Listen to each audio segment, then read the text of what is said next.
जंगल के चोर बाजार से अमीर बनने के बाद रामू आलसी हो गया। अब वह न खेतों में जाता न किसी काम में हाथ लगाता, बस सारा दिन खाता पीता और सोता रहता। अरे रामू, कुछ काम धंधा कर लो, घर का राशन और पैसे दोनों ही खत्म होने वाले हैं। अरे हाँ हाँ भाग्यवान, अभी तो हमारे पास जंगल बाजार से लाया हुआ राशन पड़ा है ना। काम भी कर लूंगा, पर अभी तो मुझे सोने दो।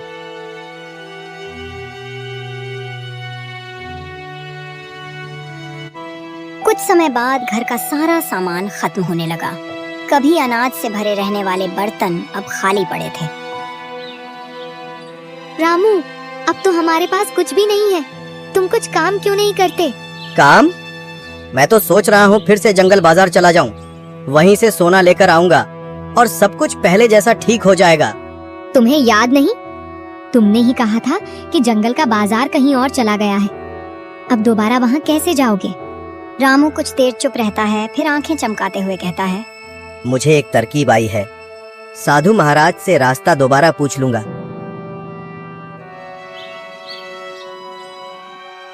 अगले दिन रामू बिना किसी को बताए जंगल की ओर निकल पड़ा। उसके मन में सिर्फ एक ही ख्याल था, किसी तरह साधु महाराज को ढूंढकर जंगल चोर बाजार का रास्ता दोबारा जानना। रामू जंगल में भटकते भटकते अचानक ठिठक गया। उसकी आंखों के सामने एक पुरानी सी झोपड़ी दिखाई दी, जैसे मानो उसे ही बुला रही हो। अरे ये तो झोपड़ी है, शायद यहीं साधु महाराज रहते हो। चलो देखता हूँ।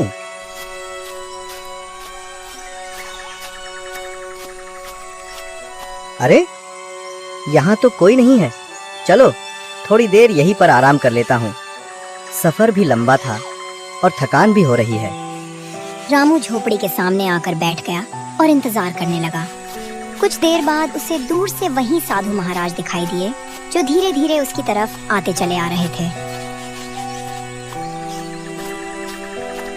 अरे अच्छा हुआ साधु महाराज, आप यहीं मिल गए। मुझे आपसे कुछ काम था। बोलो बेटा रामू, क्या हुआ? सब ठीक है ना?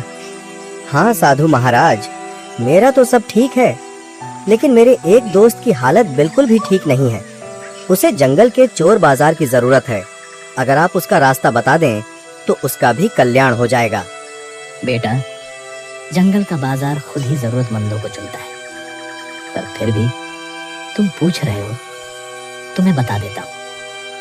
वह अब दूसरे जंगल में लगा है, लेकिन याद रखना, अगर वहां जाकर लालच किया तो वहां से बाहर निकलना बहुत मुश्किल होगा। रामू ने बड़ी चालाकी से झूठ बोलकर साधु से जंगल के चोर बाजार का पता पूछ लिया और फिर घर की ओर वापस लौट गया।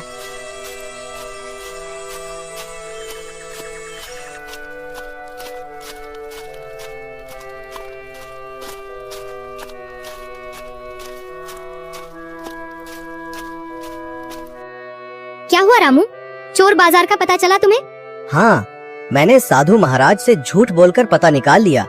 पर रामू, ऐसा करना ठीक नहीं है। तुम कुछ काम धंधा कर लो, वही सही रहेगा। नहीं, चोर बाजार में इतना सस्ता राशन मिलता है तो मैं काम क्यों करूं? कल मैं वहीं जा रहा हूं, अभी तो मुझे सोने दो।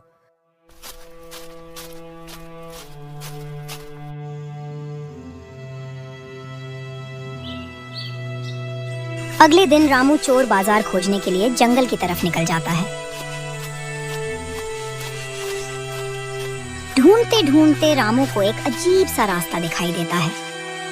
अरे लगता है यही चोर बाजार का रास्ता है। चलो आगे जाकर देखता हूँ।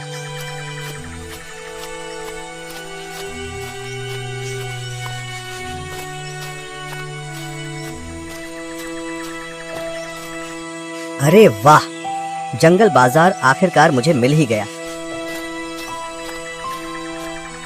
रामू ज्वेलरी की दुकान पे जाता है। भाई मुझे कुछ गहने चाहिए, घर की हालत बहुत खराब है। क्या चाहिए तुम्हें? सोना, चांदी या हीरे जवाहरात? मुझे सोने के हार और कुछ कंगन दे दो, जितना ज्यादा हो सके। ये लो गहने, पर याद रखना, अगर तुमने लालच किया तो जंगल का चोर बाजार तुम्हें अपने माया जाल में फंसा लेगा। रामू ने गहने उठाए और जल्दी जल्दी बाजार से बाहर निकलने लगा। उसके मन में थोड़ा डर था, लेकिन लालच ने उसके डर को दबा दिया।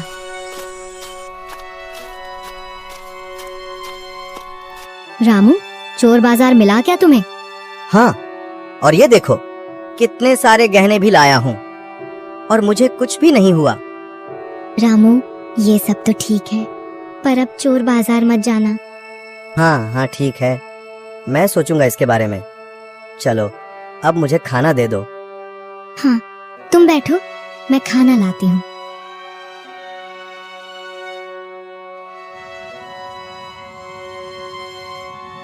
कुछ दिन ऐसे ही बीत गए। रामू दिन रात आराम करता, खाता पीता सोता रहता और बिल्कुल भी काम नहीं करता। धीरे धीरे उसके पास रखे गहनों और पैसों का खजाना खत्म होने लगा। अब घर की हालत फिर से पहले जैसी होने लगी। खाली बर्तन, खाली झोली और खाली जेब। रामू, अब कुछ काम भी कर लो, घर में अनाज तक नहीं बचा। अरे भाग्यवान, क्यों चिंता करती हो? किसी न किसी तरह सब हो जाएगा।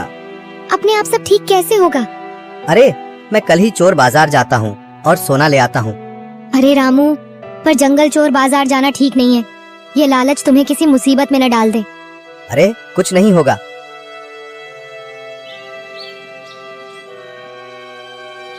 अगले दिन की सुबह रामू अपने मन में लालच लिए हुए चोर बाजार की ओर निकल पड़ता है। रास्ते में उसकी मुलाकात साधु से हो जाती है। अरे बेटा, तुम कहाँ जा रहे हो? साधु महाराज, मैं तो बस जंगल की सैर के लिए निकला हूँ। ठीक है बेटा, पर याद रखना, लालच से दूर रहना, यही तुम्हारे लिए अच्छा आपदा होगा। इतना कहकर साधु अपनी राह चले जाते हैं। रामू तेज कदमों से चोर बाजार की ओर बढ़ने लगता है। रामू फिर से सोने चांदी की दुकान पर जाता है और कुछ गहने ले लेता है। फिर वह घर की तरफ लौट जाता है। रामू चलता ही चला जाता है, लेकिन रास्ता कम होने का नाम ही नहीं लेता। थोड़ी देर बाद उसे ध्यान आता है कि वह तो बार बार एक ही जगह घूम रहा है। उसे लगने लगता है जैसे जंगल उसे बाहर निकलने ही नहीं दे रहा हो। अरे लगता है मैं जंगल में फंस गया हूँ। अब मैं क्या करूँ? ये सब मेरे लालच का नतीजा है। दूसरी तरफ रामू के घर न लौटने पर रामू की पत्नी चिंता में पड़ जाती है।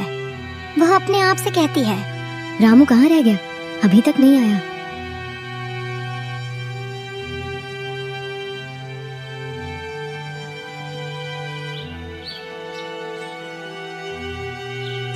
रामू के घर न लौटने पर उसकी पत्नी चिंता में पड़ जाती है और उसे ढूंढने के लिए जंगल की ओर निकलती है।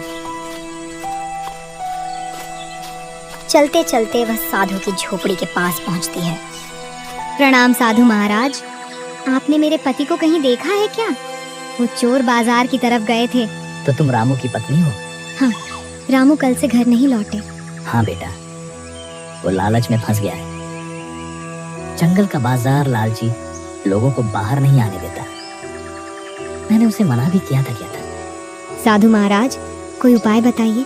एक ही उपाय है, जो कुछ उसने लिया है उसे वापस करना पड़ेगा। तुम्हें सब बेचना होगा और जंगल के चोर बाजार को वापस लौटाना होगा। रामू की पत्नी साधु का धन्यवाद करके घर की तरफ वापस जाती है।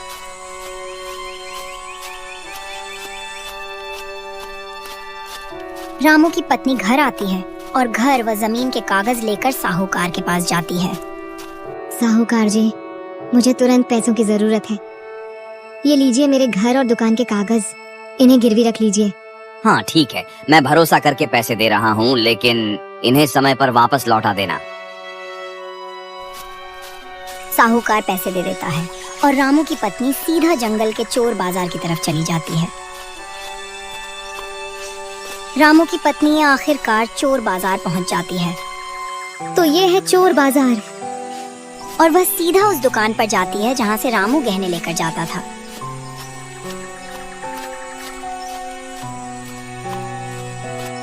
बोलिए, मैं आपकी क्या मदद कर सकता हूँ? मेरे पति ने जितने भी गहने यहाँ से लिए हैं, उनके पैसे लौटाने आई हूँ। मैंने तो उनको पहले ही बताया था कि लालच करने से क्या होगा। हाँ, वो घर नहीं आए हैं।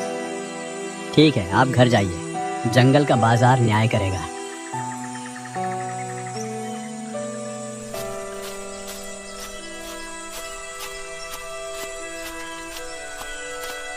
रामू की पत्नी जब घर वापस जा रही होती है तो रास्ते में उससे एक पेड़ के पास रामू रोते हुए मिलता है।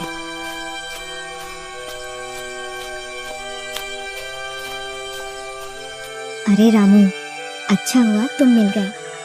मैं कितनी परेशान हो गई थी।